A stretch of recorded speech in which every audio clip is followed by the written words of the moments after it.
Hello, everybody. I'm Stephanie Sage. Welcome to the Stephanie Sage Show. I took a brief hiatus. As many of you know, I lost my mother in October and got through that. And then we headed into the holidays, and I thought it was best that I just take a break and do some self-healing for myself. So I'm doing wonderful, and I'm excited to be back. And I'm really excited to kick off my show this year with the lovely Kristen Summers. She is the Chief Visionary Officer of MindStar Health. She's a coach and an international speaker. She's also an app creator and a writer dedicated to self-care and awareness for all minds. She's a mother who is obsessed with TikTok, and she loves mango smoothies and anything related to personal development. So I'm totally excited to have her on my show, and I'm going to bring her on right now. Hi there. Hi. How are you? I'm good. How are you? I'm doing good, doing well. You look lovely today.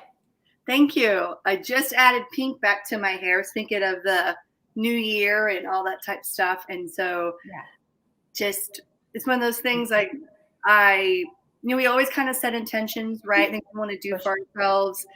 And there's just something about pink hair that really gets me empowered. And of course, my word for the year is expand. Yes. So here we go. I'm expanding, adding pink back to my hair and ready to tackle my goals for the year. Well, that's awesome. Yeah, because this show is all about how to make 2022 all about you, right?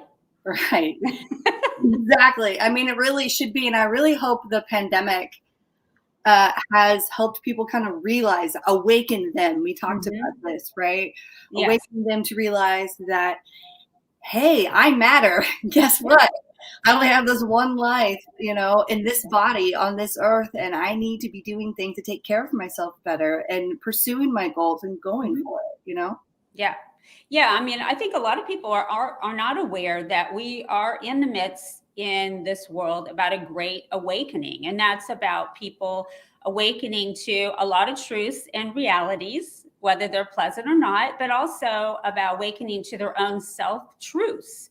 About, why are you really here? I mean, you may have a profession, you're a doctor, you're a teacher, business owner, what have you, but that we all have a purpose while we're here, something other than maybe our occupation or that we're a parent or what have you. Am I correct?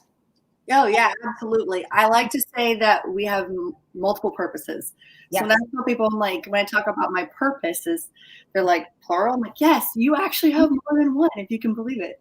Yeah. We're taught that we just have one. This is our purpose. This is our track. And I get it. Our brains like that. Like, oh, this is what I'm supposed to be doing. But we realize when we do a little work that we're multifaceted. Yes. And we actually have more than one purpose. When we realize that, it kind of takes the pressure off a little bit, to be honest. Yeah. We can get to just be ourselves and explore all these different areas of our personality, because we really do have multiple reasons that we're here. Right. And that leads me to another word that I think is a great word for 2022 is your sovereignty. And sovereignty has to do with standing in your truth, your purpose, why you believe you are here. And my point of my show was to try to help humanity, because it's been a rough 2 years, man. And a lot of people are really struggling. And I wanted to create a show where I could bring on awesome guests like you and many others that I've had that can help people with self-care, self-awareness, self-actualization, all of those kinds of things to help them be better people, stronger people, and more creative, perhaps. I love it. And I love what you're doing with that, because like I said, this past 2 years, I think people kind of sort of realizing, slowly awaken. Maybe they're just now awakening. I don't know if we can take a deep breath yet. It's kind of releasing not with everything going on. Yeah. But, it's definitely, I think, make people realize workplace culture, life, everything about their lives, realizing that they do deserve those things that they want. They deserve to take care of themselves and know how to, because unfortunately, the way that we're taught, we're not really taught how to take care of ourselves, besides just take our medication and work out and eat healthy. And Yeah, take that medication. It's all about loading us up on that instead of doing a deep dive into ourselves and seeing how we can heal ourselves, right? Yeah, it is. And for certain things, I'm all for that. But I'm also tell people to kind of look up for a doctor, and look for different alternatives, right? Holistic healing, and kind of take a more broader approach than like, this pill's going to solve my problem. Okay, well, let's get to the root of that problem. Right. And maybe medication is the answer. And if it is, great. I do think that we deserve to honor ourselves, to explore other ways to take care of ourselves. And when you're looking at the root of why am I taking this pill, then you start to kind of see, okay, well, maybe I don't need this anxiety medication. Maybe I just need to get into a more, not really a routine, so to speak, but I like to say a self-care toolkit. So have some tools and things that we know that work for us. Right. Implement them. So maybe it is just going for more walks or journaling. Great for that, and realizing, okay, maybe I don't need the medication. Maybe I do, but I really need to take care of myself in ways that are more than just popping a pill. Because unfortunately, it's just not going to do what we want. Or it's only going to do a portion of it. I think a lot of people think take a pill and it's going to cure everything. Right. And it's like, no, there isn't a pill for everything. You are everything. Right. Start working on yourself, you realize that you have all the tools that you need. You just open your mind to learn. You have everything that you need to succeed and to have a great life. That is very true. And, if you compare, the Eastern philosophy to Western, we are taught to be busy at all times, be multitasking, and we are not taught to do simple things like quiet meditation. Because meditation quiets the mind, it calms you, and it also helps you listen to that higher self. I call it that little voice in your head, that intuitiveness that a lot of people just brush aside, but that intuitiveness can lead you to what your purpose is. Maybe some things that are going to help you be a better person, or find the answers that you're searching for, maybe for the things that you're struggling with or unhappy about, correct? I mean, it's teaching people to be quiet. You don't have to be busy. I used to tease my son, like, it's okay. It's really okay don't be doing anything, just enjoy the moment sometimes. Right. A lot of my work goes with that, of mindfulness or mindful self-compassion is something that I really teach with my work. And a lot of that is giving ourselves that compassion to say, hey, guess what? My worth is not defined by my productivity. And who's defining my productivity? Is it someone is it, mainstream saying that I have to go? Who's defining that? Right. We realize that other people defining that, right? Expectations that we put on ourselves from other people, whether we meant to or not, because it just happens. It is very much true. Whoever you hang out with has an influence on your schedule and your life and your mind. So you might not even realize it, but if you're around people that are just go all the time, you're going to want to go all the time. And I'm not saying it to cut people out of your life, but definitely setting boundaries of like, okay, I'm going to go do this, but then I'm also going to go, meditate, or walk by myself, or journal, or enjoy nature. Right, just go out and just enjoy nature. I mean, studies prove time and time again the benefits of going outside, even when today's a little cold. I know, a little frigid. But but at least maybe stand outside for a few seconds and get the cold air. Like, okay, fill my lungs up with cold air. I'm very much alive right now. Thank you, universe. And then go about your day. But yeah, meditation is honestly, for me, and the work that I've done the last 5-6 years of personal growth and overcoming severe postpartum depression and anxiety from the birth control shot. And meditation was wonderful, because what it does, it taught me to be the observer of my thoughts. Yes. Basically, all these thoughts I thought that I was having, and I thought like that I was this terrible mother, and I thought I was a terrible person. And when I realized that I was not my thoughts, and I could observe them, and then they lost their power. Yeah. So when you can really get into a good meditation practice, you can become the observer of your thoughts, and you can kind of pick and choose if you want to kind of explore a certain thought or not, or you don't. You can just visualize them going down the river or as a cloud passing through the mind. and just let them go. And you do not have to attach Mhm. yourself to every single thought, because not Well, every. I think that's really interesting because it's really probably it's really kind of a tough concept for a lot of people to grasp because those are your thoughts, right? That's in your mind. But a lot of it's programming that we've been taught to think about ourselves or our place in society by our parents. I mean, and this is all not on purpose, but it's just being No. raised by your parents. Do you live in a certain city or town or country? Right. Or what have you, that have different cultures, et cetera. And so there is probably a lot of programming that goes along with what you put expectations or beliefs about yourself into your mind by based on what other people say. And that's part of the sovereignty or listening to, like you said, those little clouds above you, that the voices that, not that we're crazy, but you know, the little thoughts in your mind that are telling you, no, I'm not defined by, I don't have to be defined by my thoughts. And that's when you clear your minds, and then you'll maybe start to see yourself a lot clearly. Yeah, absolutely. The idea is that, you know, when you first start, they call it monkey mind when you first start meditating, and that's because it's like literally like pictures of the monkey with the you know, sitting there with the you know, bell, so to speak, or Yeah, your thoughts are just like coming in and out of your brain. It's hard to push them out. You it have is. to learn to do that. Yeah, Mhm. it is, because it's like, whoa, what is this? Because what it is you've actually slowed down, and Mhm. our brain processes so much more information than our ancestors. We're fed so much more now from Yeah. mainstream and just from Oh my God, everything. constant. Yeah, constant all the time. Mhm. Honestly, it's why I don't even watch the news anymore. I don't watch the news. I quit watching the news years ago because I don't like, I think a lot of negativity because most of the news is bad news, it's negative, and I don't think that's healthy for the human brain. When you hear unhealthy, sad, fearful things all the time, you start to believe that. And then I always step back and say, my world's not like that because you're responsible for creating your own world, right? Not that we don't have problems, but it's, you know, setting the expectations for your life and what you allow into your life affects you. Absolutely.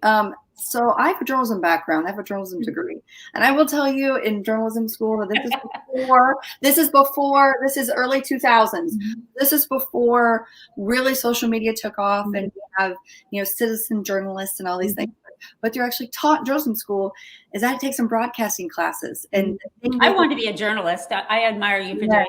Yeah. um, if Wish it I would bleeds, it leads. And I have. will never forget that phrase. If it bleeds, it leads, which taught Mhm. me, guess what?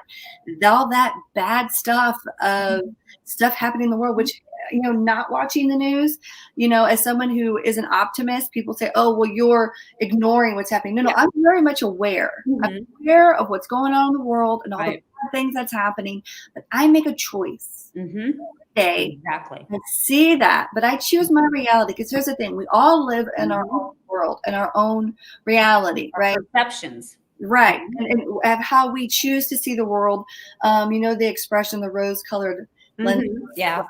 That's exactly it. We're all living whatever shade that we're choosing, right? Because life is a gradient scale, and it isn't Mhm. black or white. And our brains love to do that. Again, Mhm. our brains love to categorize supercomputers and say, "Oh, this is connected with this, or this is black and this is white." No, life is a gradient scale, Mhm. or a rainbow, wherever you want to call it. And so when we realize that, oh, okay, well, I might be seeing life in kind of a gray lens, right? Mhm. And we start kind of awaken to realize, oh, well, maybe sometimes it is rose colored, or Mhm. colored up my hair, or whatever it may, you know, purple, whatever it may be. And we start to realize that we can start to kind of really, again, step back and like be that observer, and notice that, wow, I really have a choice every day to choose my thoughts. Now, again, we're going to have thoughts that are just going to be out there. Why? Because we're fed so much information, Mhm. and our brain is always trying to connect things, and we're going to have weird thoughts. As I tell my kids, you just say, okay, that was kind of weird. And then you move Just on about your day. yeah. Yeah, you just let it go. You don't attach to it. It doesn't mean, not every thought is true. And Mhm. that's hard for people to realize, that not every thought we think is true. In fact, it's That is actually true. a small percentage is actually true, because it might be like a partial truth, right? Or Yeah. a sliver of it's true, but not 100% of it's true. And I read once by a psychologist that if it's negative about yourself, it's usually a partial truth or not even true at all. Yeah. So it's us just being critical because someone else Mm-hmm. in our life was maybe critical to us or critical to someone around us, and we absorbed that because most of our beliefs about the world and how relationships work and money and how we make money, that's all formed by age 10. Which is Wow, that's crazy. crazy. By age You're not even, emotionally mature by that age. That's No, crazy. you're not. We're a little Right. goofy at You're times. not. But and some psychologists say 7, some say 10. I like to say 10, makes me feel a little bit better at 10. But think about like, okay, so therefore how I view the world is pretty much set by age 10. Wow, that's crazy. My mind's not even fully developed yet.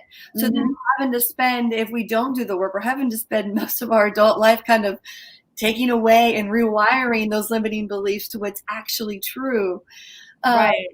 And that's just because of our influences, because we are like sponges when we're younger, and we're seeing our parents, and we're seeing, just life and those around us, how things are going. So it makes sense in that way. But the good news is, thanks to neuroplasticity, is that we can rewire our brains, and we can get into a life and a way of thinking that actually benefits us and doesn't hurt us, because you can have two people on paper exactly the same. I like to do the example of my ex-husband. Him and his brother, they're twins, identical, right? So, and they went military, same rank, exactly the same. Well, guess what? They are two very different people. They have two different outlooks on life.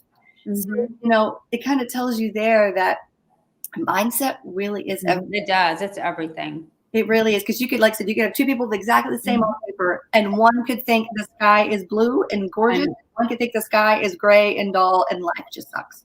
Yeah, And I told myself, okay, I'm going to have bad days. That's just part of life. for sure. Bad day is not a bad life. A bad hour is not a bad day. And I have the choice. And I do believe that my soul will go on to other dimensions. Oh, I do too. I totally believe that. Right. Yeah, So right now, I tell myself, in this body that I've been blessed to have on earth right now, I'm going to experience as much as I possibly can, because before you move on to the next life. I can take memories with me, and I want joyful memories. I want excitement. I want to also slow down and enjoy the tender moments, right? And really soak up those memories. Not always just take a picture, but take a mental picture in my mind. And mindfulness and meditation allows you to slow down, so you can do that. And sometimes I am the mom that takes all the pictures, but sometimes I'm also not. I don't share everything because I want to keep some things to myself, but I do believe memories is what I take with me to the next realm, next dimension. Sure. So I'm one of those people that is like, okay, I know I'm going to have bad days, and that's totally normal and part of being human, and that's part of the human experience. Exactly. Toxic when something doesn't go just right, it's not the end of the world. It'll be okay. Because some people can, like, one little thing and it just ruins their whole day, or that ruins the whole event. And I'm like, no, it's just part of the experience. I mean, you have to kind of learn to think that way, that it'll all be okay. Right. And you have to realize too, when you start rewiring your brain, it takes time. It does. Right. So let's say you're my age, say you're 35, and you're just like, okay, I'm going to start rewiring my brain to think more positive about maybe a certain situation, or maybe a relationship with someone. That's 35 years of maybe thinking a certain way about something. I know. It's going to take time. It's not going to take 2 weeks. It's going to take, there's so much you can do, and people want that instant gratification. You have to kind of tell yourself, I deserve to do the work for myself. I know this is going to take time, but I'm worth it. And I'm going to give myself that compassion component, which I think is so important for people. Yes, confidence is important. And yes, having the courage to go forth and do things, but be able to forgive yourself, because you're going to slip up. Oh, yeah. You're not perfect. That's part of the learning process. I mean, you're a better person if you even you mess up, you learn from it, and you're better and stronger for it. I somehow when I was a lot, maybe in, I don't know, high school, and I definitely had a kind of a dysfunctional upbringing, but I somehow just, nobody taught me this, but I just started thinking, no matter what happens to you in your life, just use it to make you a better, stronger person, and you'll be better for it. I mean, it's got me through, years and years of living, that is trying to stay positive and see the blessing in no matter what event occurs to you in your life can make you, make you stronger and better, and you learn from those things. So absolutely looking for that silver lining. I have to realize I've learned too that you might not see it right away. Well, that's true. But eventually you're like, oh, okay, now this is why this happened this way. And I do believe that everything happens, for a reason. Not that I need to know the reason right this second. We do everything is aligned the way that it's supposed to go, especially whenever I allow it in. Mm-hmm. Someone who has overcome mental illness with severe postpartum depression and anxiety, someone who left a narcissistic relationship, and someone who started her own company with no background experience in the app and then was recognized by Forbes.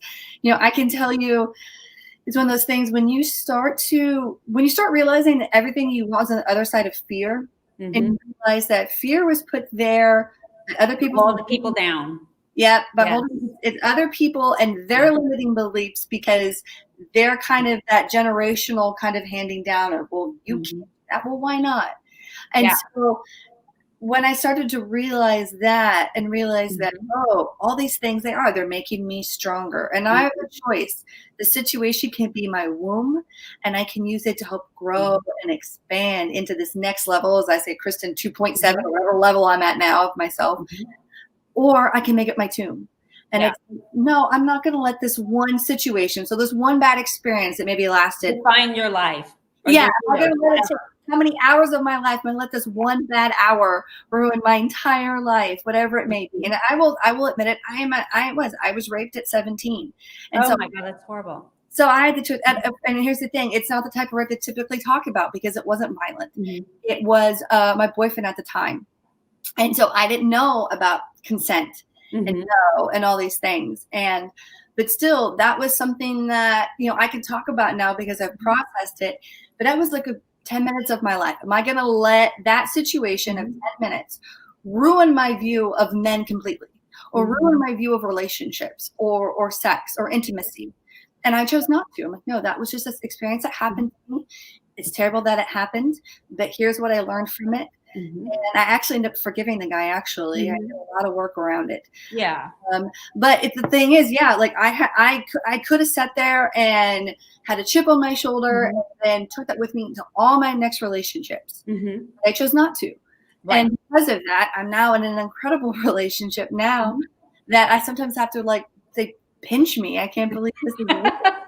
Honestly, it's like, wow, is this a fairy tale? Like, what reality am I in right now? I know I do believe in quantum leaping and going to different versions of myself. So, but yes, I mean, we all have things happen to us. That is just life, and we have the choice of how we want to take that information. And honestly, that's a lot of, I feel like, what defines us is how we choose to respond to situations and different things that happen to us. And that doesn't mean that if you respond to a situation and you didn't like the way you responded, that you're that way forever. But you definitely see how that defined you. And then you can kind of just honestly give yourself a hug and say, okay, I didn't handle that situation the best. You know what? I didn't know what I know now. And now I know. So now I know. So now I'm going to take similar situations, move forward. And that was one unique experience. Not every experience is going to be that way. And when you kind of get that, wake up every day, the slate is clean. I'm a new person. I've plugged in, went to sleep, update, so to speak, like our phones, we updated overnight while we're sleeping and wake up, and I'm someone new. It's like, wow, okay. I might get up and have the same cup of coffee, but I'm a different person today than I was yesterday. I'm better today. I'm going to be better today than I was yesterday. And when you realize that, it's honestly refreshing, and it's really nice to know that, okay, I might have messed up yesterday, but today I get to start a fresh start. It's a fresh start every day, and that it just kind of beat yourself up if you blow your diet or you didn't work out. Some people will go, oh, screw it, I'm just going to eat whatever I want, because they just don't forgive themselves. And you got to learn to do that. Oh, absolutely. In fact, I tell my clients to write themselves a letter of forgiveness. And if they really want to go deep, to a forgiveness letter to their soul of many times they might have denied soul something. Oh, that's really cool. I like that. Yes. And people will call me and text me. They're like, I'm bawling my eyes. I'm like, good, because crying is cathartic. It's releasing. Actually, studies have shown that there's different types of tears. Actually, and we're releasing different hormones and chemicals in our body. That's why the expression is have a good cry. And Yeah. sometimes when we do cry, we feel really good because we're releasing all that pent up inside of us. Right. And I tell my clients that, like, if you really want to do the work, and I'm one of those people that when I go in, I go all in. So I love this type of work, but because it is kind of hard. But when you can write a letter to your soul, thanking it and also forgiving, please forgive me for the times that maybe I denied you. And I didn't realize that I was denying you because I was trying to keep up with the Joneses, so to speak, or I was trying to do what was best for me at the time. It's really empowering and can really do some self-healing that can really help you move forward and give yourself that grace and compassion to move forward in your life, because we are so hard on ourselves. Yeah. And at the end of the day, that we are human, and part of the human experience is making mistakes, but it's all about how growing and learning and exactly we're and experiencing life. Like, it would be pretty dull if you just lived Pollyanna life, nothing ever happened. I mean, we probably would all be a little bored. No drama. Can't do it. Right? Exactly. Yes. Like, it would be, TV would just be a dull, we wouldn't love it as much as we like, oh, I'm so nice. Right. And to think about our souls and our whole development of ourselves and our development, honestly, as a species, we wouldn't be where we're at now. Probably the technology that we have to be able to do things like this, if everything was just very standing up in the clouds. A lot of us don't really push ourselves. We don't really come up with a solution, so to speak, until there's a problem. Right. There's a solution until there's an issue or a problem, or we see a need for something, and then we'll come up with solutions. So if everything was Pollyanna and everything was just given to us, we probably would not be able to do what we're doing right now. Well, I think people don't realize too that everything is energy. Like, everything around us, we're energy. Our thoughts are energy. And then whatever, even your thoughts, like, you affect other people. You not only affect yourself, but you affect everybody around you, and it just ripples out into your community, your city, your state, the world. And so, and then what you put out, I call it put out to the universe. That's telling the universe what you want. So I learned that a few years ago. I mean, you have to be careful with your thoughts. But when you put good things out there, you set that intention. Do you see what I'm saying? For goals that you want to achieve or whatever you want in your life. I mean, it's not magic. You have to do the work. But I'm just saying, it's just that mental output that you're putting out. And I think there's a lot of truth to that. And if you think negative stuff all the time, I mean, my mother, I love her to pieces, but she was always a worrier and always thought the worst. And I'm like, no, stop. Think positive, think the good things. Because I believe what you think truly does come to you. It does. Yeah. I'm someone who is spiritual, and I do practice the 12 universal laws. So I do practice the law of attraction, but also practice the law of assumption. But, you were telling me that. It's interesting. Expand on that. Yeah, I absolutely love that. And that is, yes, we are our thoughts, but also kind of, to me, it kind of gives you the grace if you have kind of a bad day and bad thoughts. They're like, okay, wait, I know I'm not trying to manifest that, so to speak, but I'm just saying, okay, that's my anxiety, and that's part of being human. It's normal to have those thoughts. But with law of assumption, it's like, okay, I'm having these thoughts that aren't exactly the most positive in the direction that I want to go with my life. But I know I've done the work, I've done the journaling, I've done the meditations and the manifesting, that what I deserve is coming to me. What I want is coming to me. And so it's kind of nice realizing that, when it comes to law of attraction, it's all about matching the vibration. So a lot of times with money, it's the same vibration as trust. So trusting yourself, trusting with money, to make smart decisions with money. So with law of assumption, it's the same thing, but it's also like, okay, I know that I trust myself, and I need to be at that level to reach, the money that I want to be and to reach that vibration of high income, right? Or have a sustainable income where we can wake up and not worry how we're going to eat for the day and pay our bills for the day. But with law of assumption, it's like, okay, I've already done the groundwork that I know that it's that, what I kind of talked about with you when we spoke about that faith with aligned action. So it's like, okay, I'm assuming I know that this is coming to me. I know I'm going to take the steps every day to get closer to my goals, whatever that is, 5, 10K a month, 20K a month, whatever it is. I'm going to take steps towards that every day. I'm going to give myself grace if I have some negative thoughts, because I know that it's mine. I know that it's coming to me anyways. And I'm going to take aligned action to get there. And I'm going to be patient and trust the universe. And I'm going to, like I said, just assume and know that it's already fine and coming in the way. And so I don't have to worry so much if I have a bad day. It's not going to throw everything off. It's like, okay, I had a bad moment. That's okay. I'm human. Give myself some grace and compassion, and then move forward. Mel Robbins and the 5-second rule. I don't know if you've heard of her, but she's talked a lot about how when let's say you want to go to the gym and you're like, you have about 5 seconds. It's interesting, about 5 seconds before your brain's like, excuses. It's too cold. It's too late. I don't have time. But if you start to actually get up and say, I'm going to go to the gym, and you get up and you start moving, your brain has a hard time stopping you when you're actually in motion. When you're doing something, your brain actually has a hard time of getting you to stop. This is like while we're already in, let's say, a Zumba class or a spin class, and we feel like we're dying, and we're like, oh my God, I'm dying. But guess what? You keep going. Yeah. You still do it, even though your brain's like, oh my God, when's this going to end? You still keep going because your brain has a hard time stopping in motion. So I also apply that with the law of assumption. Whenever I'm having kind of a bad thought, I've kind of just like just a 5, 4, 3, 2, 1 is what she does. Is she does a countdown. Okay. So I'll have kind of a thought like, oh my gosh, this is going to take me longer than I thought I was going to take. I don't have time for this. 5, 4, 3, 2, 1. You know what? Obviously, I'm in this traffic because I'm supposed to be here, because maybe there is an accident up ahead that I'm not supposed to be part of. So I'm not going to be in an accident, and I'm grateful for that. And you know what? I'm going to get there when I'm supposed to get there, and I will get everything done that I'm supposed to get done today. And whatever I don't, I'm going to give myself compassion, and I will get it done tomorrow, because I know that I can, and I know that I will. And funny, you talked about that as far as us kind of going all the time, productivity. My to-do list is always like long, and I never reach the end of it every single day. I know, I'm the same way. I still do it. Yeah, it's so long.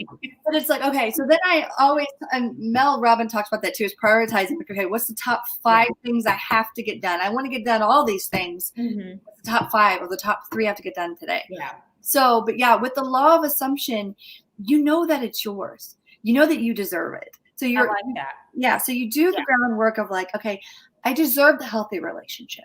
I deserve to make 20K months. Because when I make that kind of money, I'm going to do good with it. Right. I'm going to do the good things. I'm going to put forth out there. And where I have value. A lot of it for me is about value in my work. Value in my work. I love what I do. And when I do get to talk about it, I like right now, I get all like lit up about it. So I know that I'm in the right direction, right? Like, it's like, okay, I know I'm doing the work, even though I might not, because there are some days you have to go to work and do stuff, and you're just not really feeling it, and that's okay. But assuming, okay, you know what? I have value to my clients, and I am putting out the stuff out there because I believe in myself, and I know I have something out there, and that my light is deserves to be out there helping people, and whatever it may be. I do believe that we're all here for some sort of service, and people don't always see that, but we're always doing something. We're all creative too. And more than we think we are. Absolutely. Even if it's just cooking a really, good dinner, and no one in the family complains and everyone eats it. Yes, right? Exactly. That to me, you're still being creative. You're creating something. You're creating food. Or even if it's some of my friends are really into spreadsheets. That's great. They're into numbers and they create a really cool spreadsheet. That's great for them, that they're creating something. I can't create a spreadsheet. I'm terrible. I can't. No. No, that's something that I have to have a lot of caffeine and like in a certain mindset, because if I see something else, I'll easily get distracted and want to do that instead.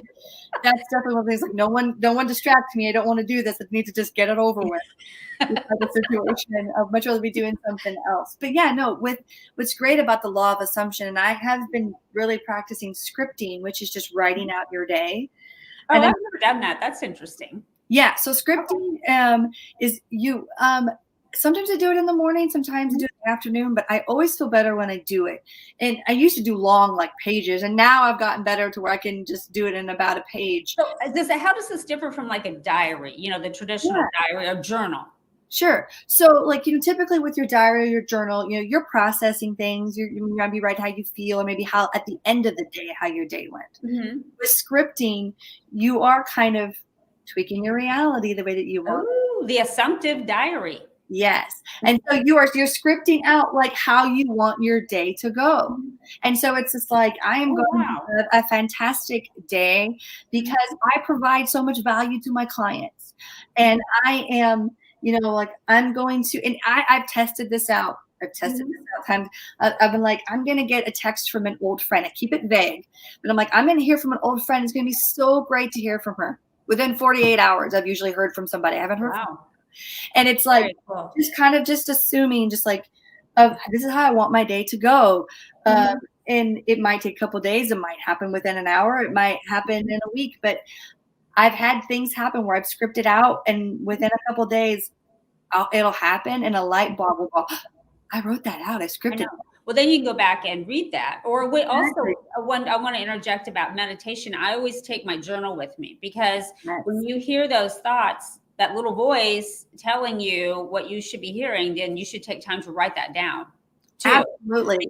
And then you look back and then you can say, wow, this happened or that happened, or this led me to that, whatever you feel like your purpose is. But writing stuff down makes all the difference. It really does. I mean, and this is the thing, even with talk therapy, there's text therapy now, but even with traditional talk therapy, studies show time that writing things out is a great way for our brain to process things. I tell a lot of my clients to do a kind of a brain dump. If you've got a bunch of stuff in your head when you're trying to meditate, take the pen and paper and just write it out. Don't even think. Trust me, you don't have to think. You put pen to paper and let your mind go. It's like vomit all over your paper. You will fill the page. You will fill the page, I promise. Just let it all out, and then take the piece of paper and just rip it up and just throw it away. So visualize you're taking that out of your mind and you're putting it in the trash. And doing that visual technique, it's like, okay, it's no longer there, and you are clearing out your mind. And I tell people if they have a hard time with meditation to try that first. It's like emptying your trash in your laptop. It is, because this is a supercomputer right here. It really is. And so, emptying it out is a great way. A brain dumping is a great way, is a great technique for that. But I take my journal as well, because when you start meditating, see, our brain activates different brain waves. Typically, we are in more in alpha or delta brain waves. Theta is waves where we are calm. This is why we have great ideas in the shower. The shower. Driving. I think when I'm driving down a highway, that's by myself in the car. I just do my best creative thinking. Yeah, it's because you're relaxed, you're calm, and you're just kind of in this nice, serene space. And so this is why we have the great ideas in the shower. It's because when we can quiet the mind, and meditation does that and activates those calming waves. And there's like 4 or 5 different brain waves, but typically we're usually up and going, and like we're in beta or alpha, we're constantly going, but we can slow down to something like theta. We really can't honestly come up with the solutions to problems that maybe we've been trying to like beat our head against the wall and try to figure out. And for me personally, when I have a problem and I can't seem to figure it out, I do that. I meditate, or I go work out, or do something else, and the solution always pops up later.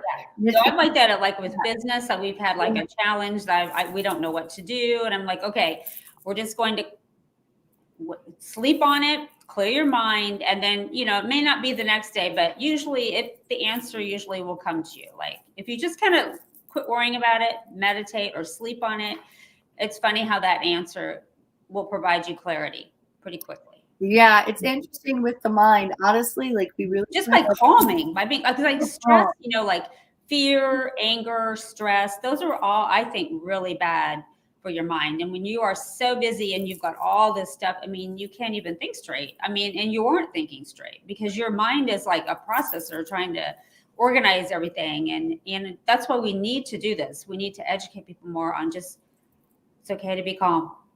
It really is okay. Yeah, there are tons of benefits. And actually, if you look at the culture of different countries, Mhm. their work culture is so different, Oh yeah. as far as the hours that they put in. And some of them take whole months off, Mhm. the whole month of August off. And when you start I'm starting to get more international clients. So I'm starting to kind of Oh, see, that's really cool. yeah, it's kind of to see their mindset around work, so to speak, and Uh-huh. productivity. And it's really interesting. And I think too, with the pandemic, I think it's kind of proven to us that, hey, we can still be productive and do things by working Right. from home, or maybe Right. working different hours. Because here's the thing, not all of us can get up at 5 a.m. and just get up and go, go, go. I know there are a lot of books for productivity and books about personal development talk about gotta get up and how many leaders get up at 5 a.m. That is fantastic. Mm. But there are also, Everybody's different. I think everybody has their natural body rhythms, like they're late night people who sleep in or go to bed at 11, get up at 7. Everybody has to listen to that because and then make your most important decisions when you're freshest too. yes, like for Or your me, tasks for the it's day. afternoon and like Mhm. early evening. And then a lot of my creativity with my writing and like for my app design was when my kids went to sleep because Mhm. I was quiet. The kids, Yeah. for the evening with the kids, put them to bed Mhm. between 8 and 9. And that gave me about 3 hours to myself to do whatever I paint or write or whatever it may be, or maybe even just go to sleep early. It just Yeah. depends on what it may be. But yeah, I'm definitely not one of those early morning people. And so, yeah, when I learned that I could kind of give myself like, okay, so I'm not a 5 a.m. person, but Mhm. I'm like a noon to 5 person. And I Mhm. found out that by knowing that though, I can get more done in that four or Mhm. 5 hours than try to push Yeah. myself through 8. Right. Exactly. And some days I do work 8 hours because again, like then the kids go to sleep and then, whatever. And then I'm working a couple hours at night, but not feeling like I have to get up and be up at 5 a.m. or 6 a.m. And sometimes it is nice to do that, but then I can tell that I'm not where I like to be Right. In your zone. in Yeah. my zone. Exactly. So Yeah. once you take that time for self-awareness is just, Mhm. you just set self-discovery, just getting to know yourself, Mhm. asking yourself why you do certain things. And do Mhm. you do them because of someone else around you or you were taught that way? Mhm. Because you were taught that way doesn't mean that's the way you have to be. Right, exactly. That's a really good point. Yeah, Yeah. I mean, that's all part of back to when you talk about sovereignty, that's being true to you. Like only you can define yourself and make yourself happy and find that zone where you truly feel like you're in your own skin and you're loving it. And you accept this is me. Like you don't have to apologize for Mm-mm. being you. Like I joke, like we all with our own individual personalities irritate people we don't even mean to. Because I mean, if you're truly like just being yourself, you shouldn't ever apologize for that, right? I mean, unless you're out of line and yelling, screaming at people, you need some help. But I'm just saying, we need to Yeah. learn to be true to ourselves and accept our good and bad, and come to terms with that, Yeah. and embrace that. Authenticity.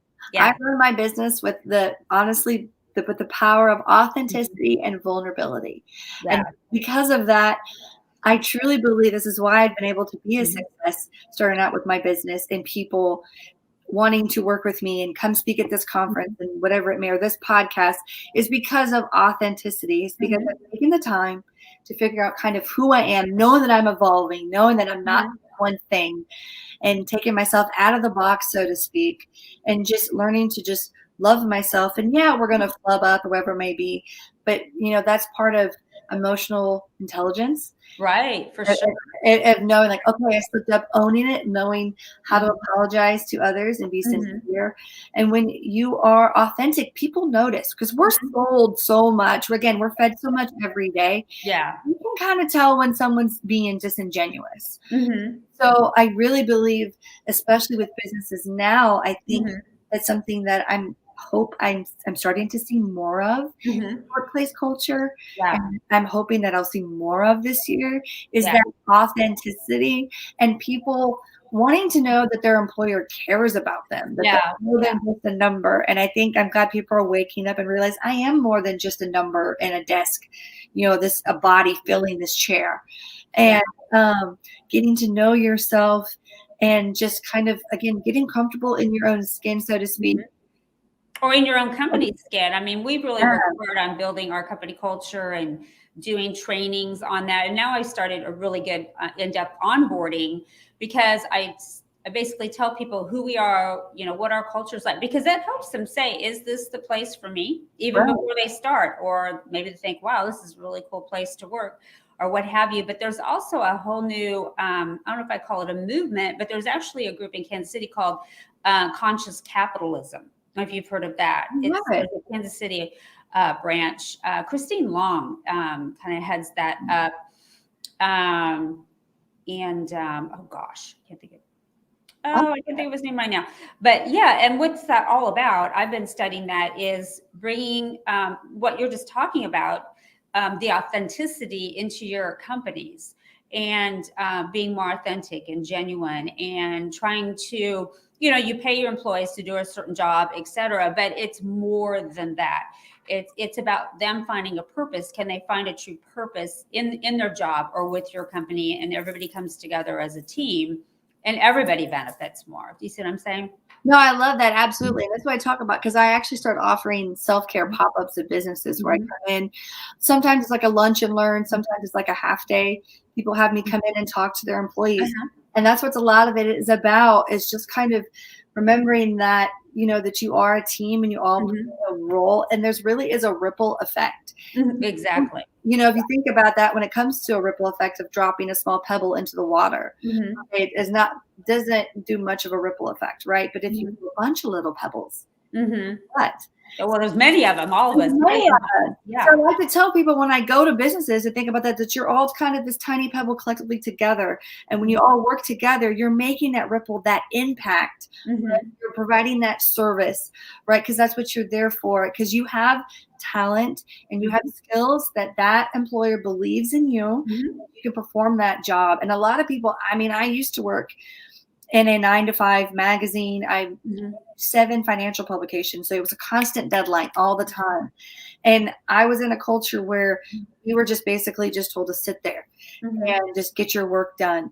And I believe if we have a little more, if we had empathy and more authenticity, I think that honestly we would produce better work. Right, exactly. And for better services for people. And as far as the overall purpose, you aren't just in a chair, you are providing something for something, and you have value. And I think people need to be reminded of that. And I think and be appreciated for the value that they bring. Right, exactly. And if people are appreciated, they'll actually be excited to go again. Yeah, and they should love what they do more. It makes them, because I mean, everybody wants to be appreciated. You don't want to just work all day and like, oh, just head home, like nobody cares about you. That's an empty feeling. And why do you want to come back to that, right? Right. And then they're just there for the money. And then that is producing more energy of fear and energy of doubt, and that negative energy into the world. Right. Yes. You know? And the negative, positive energy. That is so true. Right. That's a ripple effect.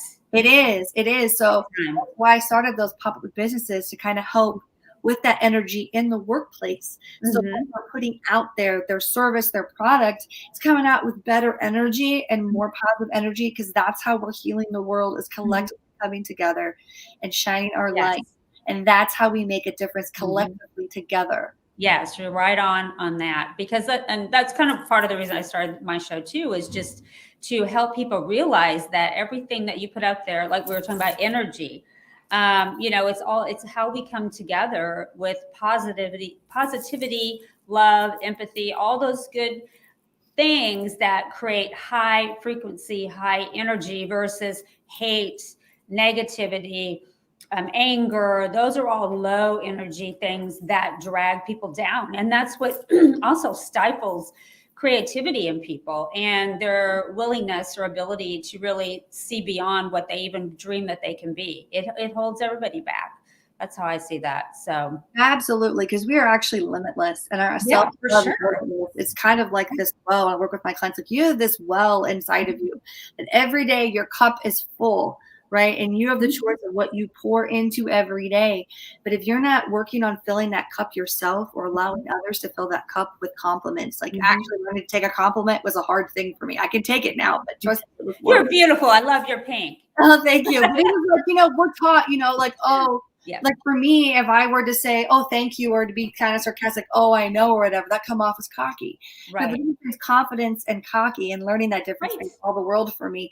But, but if I didn't learn to fill my cup, and I would come home with my kids and drained, and I wouldn't get to be the mom that I get to be. I wouldn't get to be the partner that I get to be. I wouldn't get to give the love. And that's what I tell people. In order to give the love you want to give, you have to give it to yourself first. Oh, for sure. And that's all about the self-care, because especially moms, because they're usually taking care of everybody. And yeah, if you're not happy and you're not fulfilled, it's hard to give, like you said, that love and attention and the proper, just positive energy back to the people in your lives. Sometimes I think to myself, I'm like, gosh, I wish I would have been taught all this when I was a little girl, because who knows what I could have accomplished in my life. And that's why I want people to understand what we're talking about and do a better job at teaching their children. Like, I really focus on my grandkids. I'm like, they can be anything they want to be. It's just the right mindset, and that's positive self-talk, and push away the negative. We all have to improve on things, but don't dwell on it. No. In fact, there's a really good book called it's Constructive Wallowing. Oh yeah. It's really great about how to kind of wallow and deal with the sadness, but in a okay way. But give a limit. You can do a pity party for like a day or 2 days. Oh yeah. But after a while, you have to kind of work through those feelings, because if you live in that low energy, where are you going to go with that? Right, exactly. I actually have a playlist of songs that like invoke kind of me to kind of get out certain emotions. A lot of it's crying and be cathartic. And it's about 3 to 4 songs. So it's probably about 10 minutes. And if I feel like I need to get something out, I'm not even sure what it is, I will play that playlist and I will just start thinking about things in my life. And but then after that 10 minutes of letting myself just wallow in it, I feel really good. It's like, okay, I got that out. I feel really good. Now, how can I move forward in this? And then I start trying to be that observer in different perspectives of the situation. Because another good book is Everything is Figure Outable by Marie Forleo. I like that title, Figure Outable. I can't even say that. Figure Outable.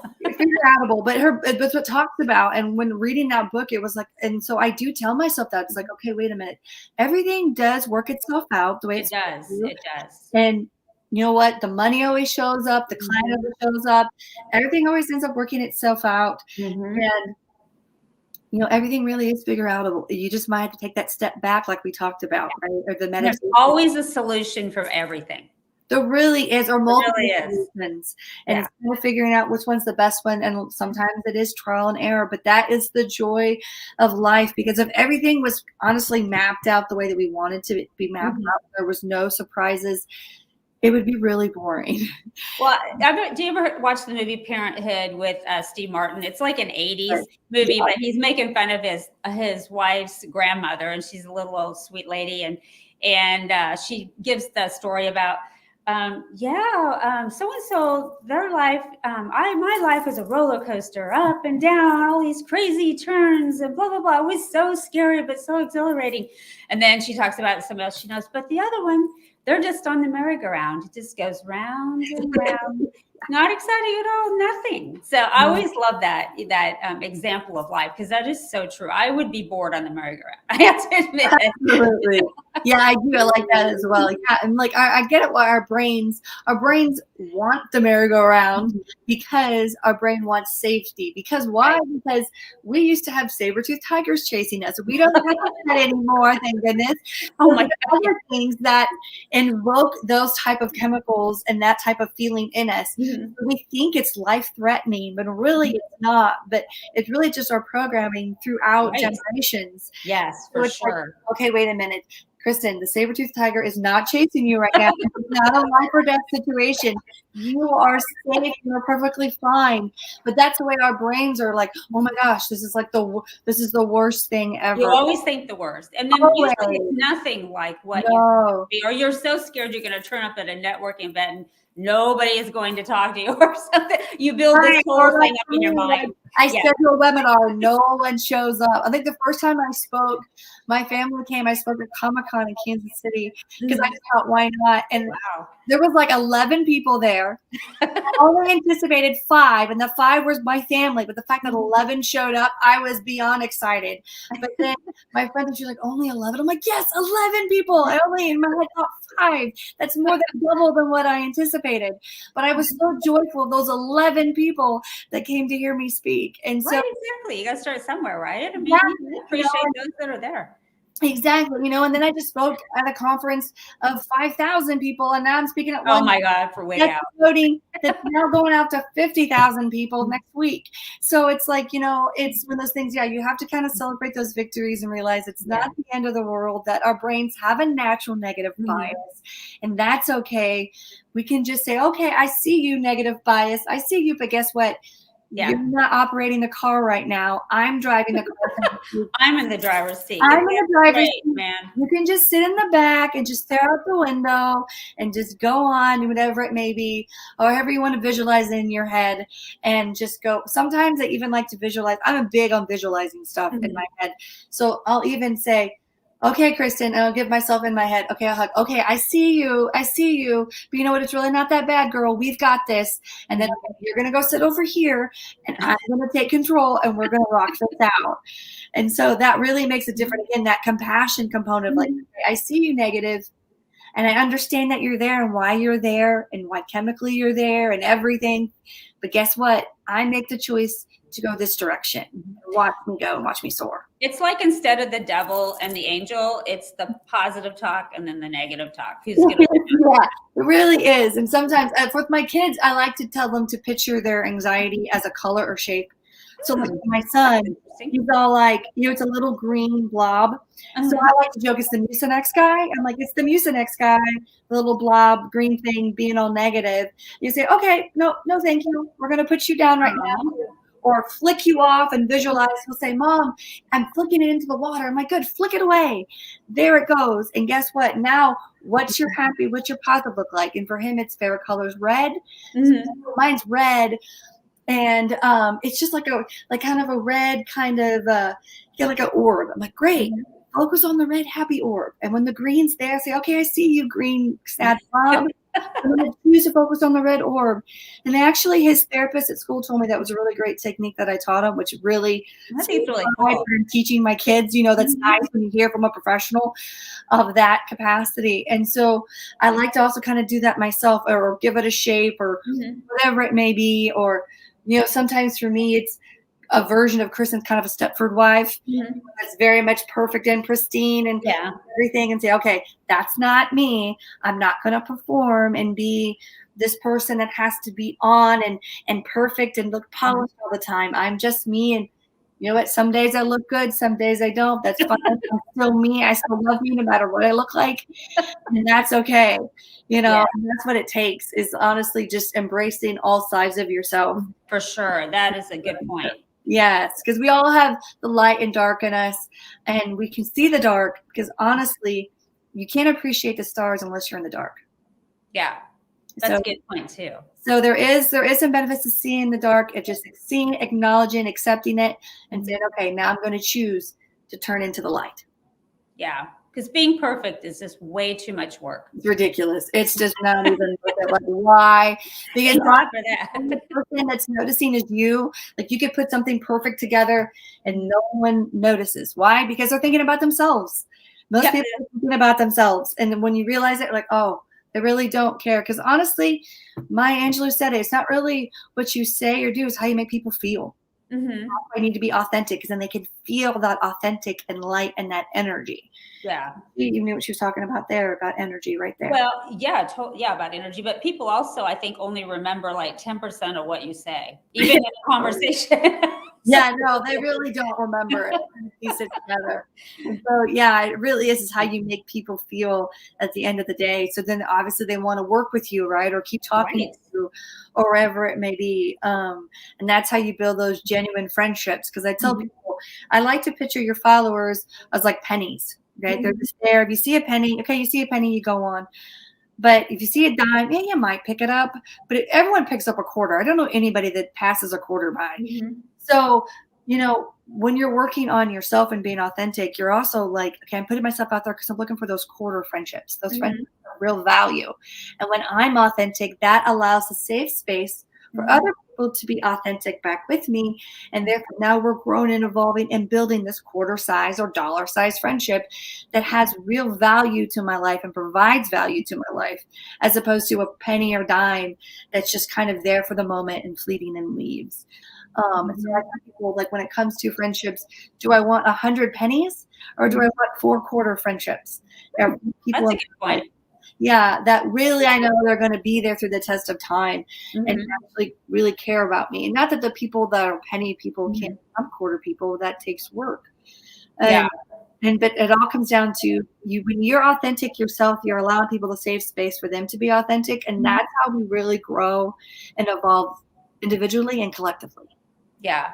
Yeah. And I think being authentic is harder for others than, everybody has different levels of that. Absolutely. And I don't know why. It's just something, the way you're brought up, your personality, I'm sure.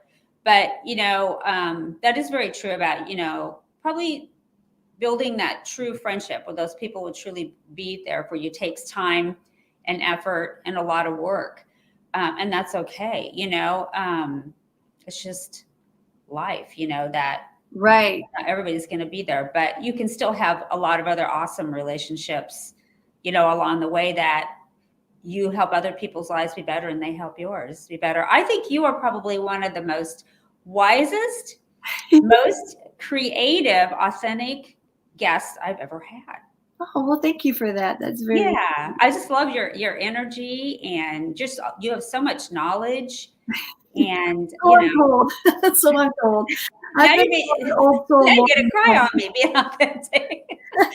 No, seriously, I mean that. Like, I just love your energy and just the light. You just bring a lot of light to the world. Thank you. See that. I appreciate that. And I will add something about the friendships right quick. Whenever, I am like, maybe I've invested in something or in anything, right? And it doesn't go the way that I thought.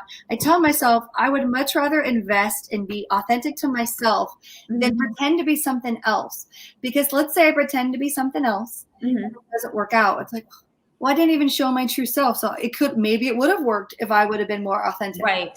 So if I know that I'm authentic and the friendship doesn't go that way, I also know that it's not about me. If it doesn't go the way, like, oh, they must have something. That just wasn't the right person for you.